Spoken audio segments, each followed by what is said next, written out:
Hey guys, welcome to a brand new video to the channel. Welcome to another money making method with probably the most AFK way to train your fletching in the game. Now this item was how I was going to originally train fletching to 200 mil. It was an insane way to train fletching incredibly AFK and made huge profits, but it got nerfed a little bit by Jagex and ever since it's never really recovered until now where it's actually starting to make some profit for the first time in a long time. Now what I would say is there's definitely other ways to make profit with fletching, which are probably going to make you more money per hour. However, this beats every method for just sheerly how AFK it is. Now another little thing which goes against it is that it does need a little bit of time to buy the supplies up because the buy limits for the supplies aren't the best.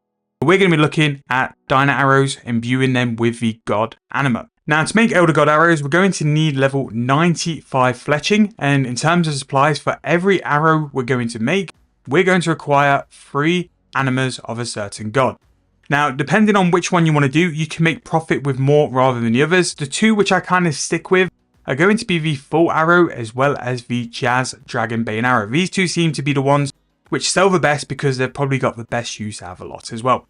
Now, in terms of these items, we're going to go and check quickly on the Grand Exchange, the margins and stuff. However, don't be sort of worried if you're going to lose profit on it. This is going to be one of those methods where we're going to use all the boosts available in terms of our fletching setup to make profit from these as well.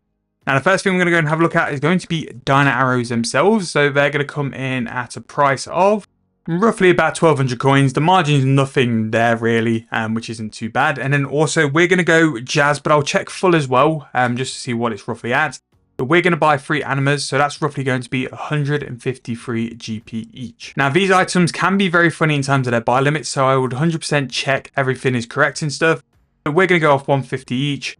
1350 is going to be our price for a Dragon Bane arrow, and then the other one is going to be a full arrow. If we just go and check the margins of both the arrow as well as the anima. So the anima is going to come in at a price for 3. Very cheap, the full anima. If you can buy it though, that is going to be the big problem. Sometimes because people know that they're used for fletching and there's a demand on them, people can put the price higher on the Grand Exchange. You do have to pay a little bit more. But to be fair, 60 GP each for that means you're already ahead of like the Jazz as well. Now they're going to be the same XP no matter which ones we pick.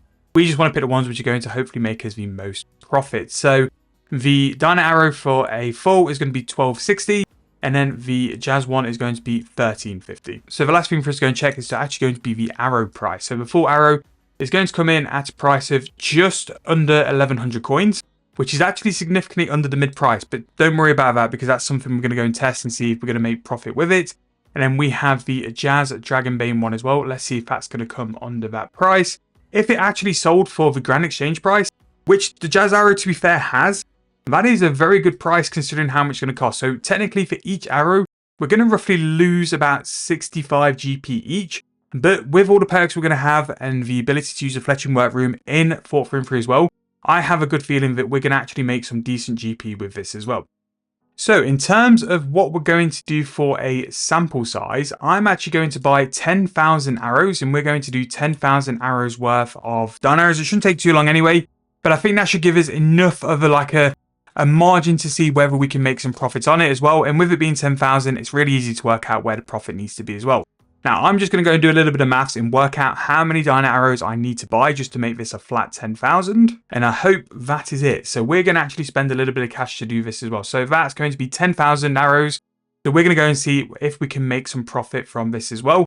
Now, because we know what the price of the arrows is going to be, we know roughly we're at 1350. We need to make more than 13.5 mil to do this as well. Now, everything is the same. If full had performed better or was selling for the mid price, maybe full would have been the move to go for. But all the other different tiers, same with Wen, same with Bic, it's the same process. We want to have the same setup. All you're going to have is just a different anima for this as well. Now, with fletching, we want to make sure that we're using a Brooch of a God because this is going to proc the portable fletcher, which we're going to be using in the Ranger's workroom because the Ranger's workroom will also give us extra ammunition. So between the portable fletcher, the Brooch of a God, the Ranger's workroom, and then finally the fletching cape, we will have the maximum bonus offered to us to be able to create extra ammo. And I've mentioned this quite a few times as well. Sometimes with these methods, it's not making profit on actually creating it. It's sometimes you can make the profit from what you can save or what extra resources you can make off the back of it as well. So we're going to go and withdraw our cape really quickly and we're going to go head over to World 84. Again, It's all the boost. It's the fact I can guarantee a portable will be there. It's always worth doing on World 84. Just simply for that reason. Right, so here we are in Fort Grimfrey, and we just want to use the portable Fletcher. So once you click on the portable Fletcher, you can then do this for a full 4 minutes AFK, and you're going to get some incredible XP for it as well. As you can see, now the Fletching workbench did actually allow you to make these dino arrows quicker. I have tested it, and for whatever reason, it seems to be the same sort of time. So what I'm going to do is just stay on the portable Fletcher, because we're looking to do this for profit rather than like actually for the XP purposes as well. It's a great way to get some XP. And if you were looking to do this method for AFK XP to train it to 200 mil, 120, whatever fletching level you wanted, I would kind of move with caution. I would sell these quite consistently. Like, I wouldn't kind of go past 20, 30,000 at a time. The benefits of this is while you're making more, you're selling them on the Grand Exchange for the price you planned for. What you don't want to happen is that while you've got 100,000 stack, the price absolutely deflates. Kind of what happened to me. If you're a real OG viewer of the channel, you'll remember when I made something like 200,000 full arrows, and they were selling roughly for like 3,500, 4,000 coins each. And because Jagex made a change with either how they were made, I can't remember what it was they did, but I basically got sat on them for 1,000 coins each. So I lost a massive amount of money from those. But again, this is incredible AFK XP. Kind of similar to the Eternal fletching bows, but again, at level 95, you can do this earlier. This can be a great way for you to basically get fletching from 95 to 99 or level 100 and make some profit for it. But as you can see, this is actually going to take me a little time to do. So rather than drag you guys through it and just sit and ramble at you guys, I'm going to come back when I've finished all these arrows. Then we can go see if we've made some profit from it as well. So I'm going to leave you guys here. I will report back very soon when we are done. And hope you guys are enjoying the videos. Right, okay, so that is the full $10,000 arrows done. We made an additional 3,090, which is really nice. That's basically going to be where our profit is, and we know we're roughly going to make about 3.6 mil-ish profit from there as well. We knew roughly we'd be 13.5 mil.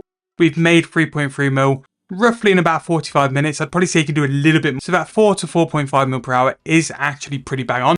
And as well, it is so AFK, you're doing pretty much a 4-minute AFK every single time.